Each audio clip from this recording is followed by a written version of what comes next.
Hi అండి. మీ వీరభవని నేను నా కష్టాలేంటో చెప్తాను. నేను పని చేసే చోట నాకు పాపాత్ములు ఎదురయ్యారు. రాత్రి పగలు తేడా లేకుండా నా చేత పని చేయించడం, రుద్దేవారు, కరగదీసేవారు.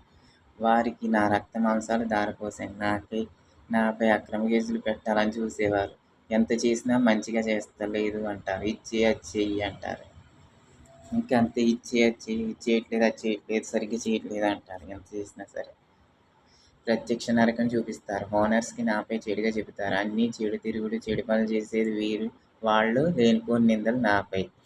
ఇలా ఉంటది. కుట్రపూరితంగా చేస్తారు. అసలు వీరికి నాకు సంబంధమే లేదు. నాది పేషెంట్ పని, వీళ్ళదమ్మ హాస్పిటల్ పని. నిజానిజాలపై విచారణ చేయించాలి. నేను నోరు లేని అమాయకుడిని. అందరికీ జవాబు చెప్పే శక్తి నాకు లేదు.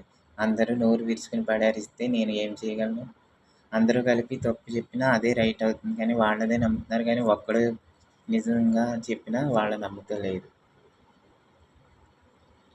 వాళ్ళ పని చేసుకోవడానికి వచ్చారు. నేను పని చేసుకోవడానికి వచ్చాను. ఎవరి పని వాళ్ళు చేసుకోవాలి, వెళ్ళిపోవాలి అంతే. మంచిగా తిండి జీతం దొరుకుతాయి. కుటుంబాన్ని పోషించుకుని హాయిగా ప్రశాంతంగా జీవించక ఇవన్నీ ఎందుకు? ఈ దొంగ పనులు, వ్యభిచారాలు, కుట్రలు, కక్షలు, పగలు ఎందుకు? పక్కవారి విషయాల్లో జోక్యం ఎందుకు? కావాలని వారి జోలికి పోయి హింస ఎందుకు చేయడం? యజమానులు వీటిని గుర్తించి నియంత్రించాలి. గొడవలు అనవసరం, దాడులు waste, no use. That is very bad culture. దీనివల్ల ఏమీ ఉపయోగం ఉండదు. ఓకే ఫ్రెండ్స్, ఈ వీడియో నచ్చితే లైక్ చేయండి, షేర్ చేయండి, కామెంట్ చేయండి, సబ్స్క్రైబ్ చేయండి.